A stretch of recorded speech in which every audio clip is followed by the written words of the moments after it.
Good morning student. हमने part 1 में पाठ का वाचन किया था जिसका नाम था दादी माँ। ये आपका पार्ट 2 था।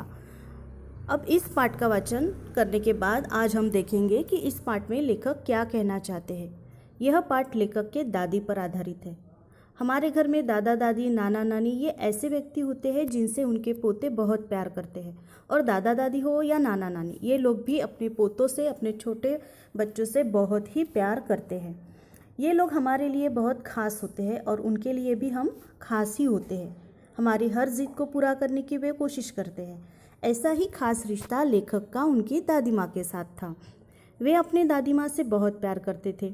दादी माँ की पुरानी बातें उन्हें अब याद आ रही है, क्योंकि उन्हें अपने भाई का पत्र मिलता है जिसमें लिखा हुआ है कि उनकी दादी माँ अब इस दुनिया में नहीं रही। यह खबर पढ़ते ही उन्हें दादी माँ की पुरानी सारी बातें याद आ रही थी। इन्हीं बातों को लेखक ने पाठ के माध्यम से हमें बताया है। तो हम आज पाठ में दादी माँ के बारे में लेखक ने क्या क्या बातें बताई है, क्या क्या बताया है, यह देखेंगे। अब पाठ शुरू करने से पहले आपको कुछ बातें मैं बताना चाहूँगी। पाठ एक बार आपको फिर से घर पे पढ़ना है, अच्छे से पाठ को समझना है। और दादी माँ का जो कैरेक्टर है, यहाँ पे जो मेन कैरेक्टर है दादी माँ का, अब दादी माँ कैसी थी, कैसी परिस्थितियों में किस तरह वो हिम्मत रखती थी, दूसरों को कैसे मदद करती थी, और उनके स्वभाव की विशेषताएं इत्यादि चीज़ें, इत्यादि बातें हमें इस पाठ में देखनी है। दूसरी बात, पाठ में कुछ महीनों के नाम आए हैं, जैसे कि जो हिंदू कैलेंडर के अनुसार जो महीने होते हैं, जैसे हमारे होते हैं जनवरी, फरवरी, मार्च, अप्रैल, ये अंग्रेजी महीने हो गए। लेकिन हिंदू कैलेंडर के अनुसार होते हैं महीने, उन महीनों के नाम होते हैं चैत्र, वैशाख, ज्येष्ठ, आषाढ़, सावन, भाद्रपद, अश्विन, कार्तिक, मार्गशीर्ष, पौष, माघ और फाल्गुन। अब इन महीनों में से कुछ महीनों के नाम अलग से भी लिए जाते, जैसे देहाती भाषा में इन महीनों को क्या बोला जाता है मैं वो आपको बताऊंगी। अब ये जो महीने हैं हमारे हिंदू महीने, जो भारतीय महीने हैं, ये अंग्रेजी कैलेंडर के अनुसार जो मार्च मंथ होता है, जो मार्च महीना होता है, उस महीने से शुरू होते हैं। अब मैं आपको इसलिए बता रही हूँ ये सारी बातें क्योंकि पाठ में इन्हीं महीनों का जिक्र किया गया है। अब इन महीनों को देहाती भाषा में कुछ लोग कैसे बोलते हैं, जैसे कि चैत्र को चैत, ज्येष्ठ को जेठ, भाद्रपद को भादो, अश्विन को क्वार, पौष को पुष और फाल्गुन को फागुन या फाग कहा जाता है। अब यहाँ पे जो महीनों के नाम आए हैं उसी प्रकार यहाँ पे बहुत सारी देहाती भाषा का भी प्रयोग किया गया है बोलने में। जो देहाती लैंग्वेज होती है उस लैंग्वेज का भी यहाँ पे प्रयोग किया गया है। तो आपको पाठ अच्छे से पढ़ना है। तो हम अभी पाठ की शुरुआत करेंगे समझने के लिए। तो पहला पैराग्राफ मैं पढ़ूंगी, उसके बाद उसका अर्थ आपको समझाऊंगी। कमज़ोरी ही है अपनी, पर सच तो यह है कि ज़रा सी कठिनाई पड़ते बीसों गर्मी, बरसात और वसंत देखने के बाद भी मेरा मन सदा नहीं तो प्रायः अनमना सा हो जाता है।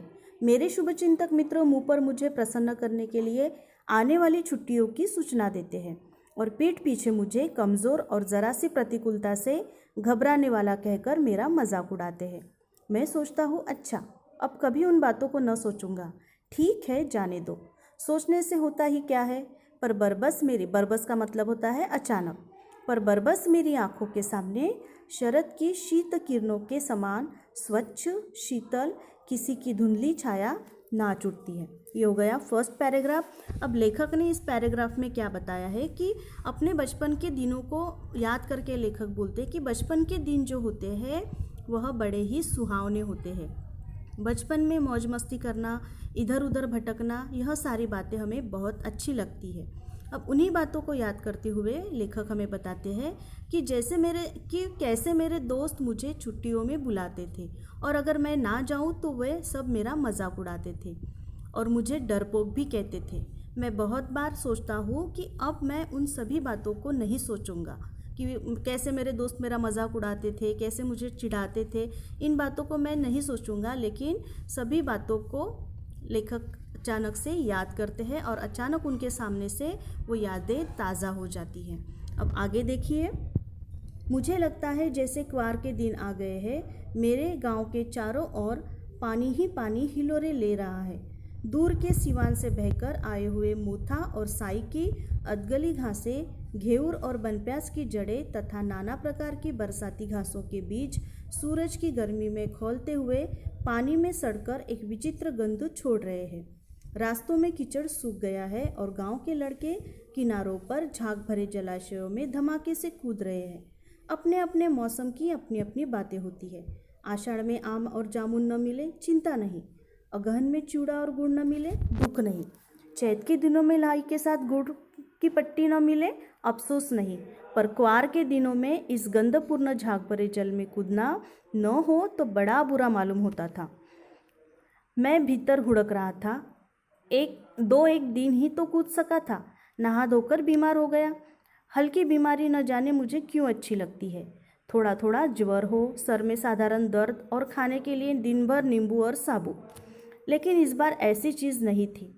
ज्वर जो चढ़ा तो चढ़ता ही गया, रज़ाई पर रज़ाई, और उतरा रात 12 बजे के बाद। अब इस पैराग्राफ में लेखक ने क्या कहा है वो देखेंगे। लेखक कहते हैं कि क्वार के दिन, इसका मतलब अश्विन का महीना। मैंने आपको पहले ही महीनों के नाम बताए दिए हैं हिंदू महीनों के। तो क्वार के दिन इसका मतलब अश्विन का महीना। तो लेखक बताते हैं कि गांव में जो तालाब था, उस तालाब में जो मोथा, साई, घेउर, बनप्यास की घासें उगती थी, इन सब घासों की वजह से पानी से विचित्र गंध आती थी। होता है ना, जब पानी में बहुत सारी घासें उगती है, बहुत सारे प्लांट आते हैं, तो पानी में एक विचित्र तरह की स्मेल आने लगती है, गंध आने लगती है। घास अगर पानी में सड़ जाए तो वो एक गंध छोड़ने लगती है। ऐसे ही पानी में लेखक और उनके दोस्त तैरते थे। अब देहातों में बच्चों को ये फ़र्क नहीं पड़ता पानी कैसा है, पानी अच्छा है, पानी गंदा है। वो सिर्फ तैरना चाहते हैं वो, और मौज मस्ती करना चाहते हैं। और कभी कभी उस पानी से झाग भी निकल आता था। लेखक यहाँ पर बता रहे हैं कि हर एक मौसम की अपनी अपनी विशेषताएं होती है। तो आषाढ़ में आम और जामुन न मिले तो उन्हें कोई चिंता की बात नहीं रहती थी। अगर वो आषाढ़ में आम खाने को ना मिले, जामुन खाने को ना मिले, तो उन्हें कोई चिंता नहीं रहती थी। अगहन के मौसम में, इसका मतलब बारिश के मौसम में, अगर चिवड़ा और गुड़ ना मिले तो दुख नहीं होता था उन्हें। लेकिन चैत के दिनों में लाई के साथ गुड़ की पट्टी खाने को न मिले तो अफसोस भी नहीं होता था। पर क्वार के दिनों में, अगर यानी अश्विन का महीना जो होता है, उन दिनों में अगर गंध वाले और इस झाग वाले पानी में उनको कूदने या तैरने को ना मिलता तो लेखक और उनके दोस्त को बहुत ज़्यादा बुरा लगता। अब लेखक बचपन में जब इस तालाब में 1-2 बार तैरने के लिए गए, तब अचानक एक दिन उन्हें बुखार चढ़ गया, थोड़ा थोड़ा बुखार आ गया। अब ज्वर का मतलब यहाँ पे दिया है बुखार। उसकी वजह से उन्हें सर में दर्द भी होने लगा और खाना खाने की भी इच्छा नहीं होती थी। यहाँ पे लेखक कहते हैं कि हमें अगर बुखार रहता है तो हमारे साथ भी ऐसा ही होता है कि हल्का सा खाना खाते हैं, जो साबूदाने की खीर हो या कुछ भी फ्रूट हो, ऐसा हम लोग खाना खाते हैं। तो यहाँ पे लेखक ने यही बताया है कि लेखक का जो बुखार है वो इस बार जो आया तो वो बहुत ज़्यादा हो गया। उनको अगर बुखार आता, थोड़ा सा उनको बुखार रहता तो उनको अच्छा लगता, क्योंकि होता है ना, बुखार में अगर हमारी तबीयत ठीक नहीं रहती तो हमें स्पेशल अटेंशन दिया जाता है। घर वाले हमारा बहुत ज़्यादा ख्याल भी रखते हैं। लेकिन इस बार जो लेखक को जो बुखार चढ़ा था वो बहुत ज़्यादा था। उन्हें ठंड भी लग रही थी, रज़ाई पर रज़ाई ओढ़े वो सोए हुए थे, लेकिन बुखार उनका उतरा नहीं था। और उतरा भी कब? वो रात को 12 बजे के बाद। अब आगे लेखक के साथ क्या घटनाएं हुई और दादी माँ लेखक का ख्याल किस प्रकार रखने लगी, यह सारी बातें हम नेक्स्ट वीडियो में सुनेंगे। आपको आगे पाठ पढ़कर रखना है और उस पाठ को अच्छे से समझना है। धन्यवाद।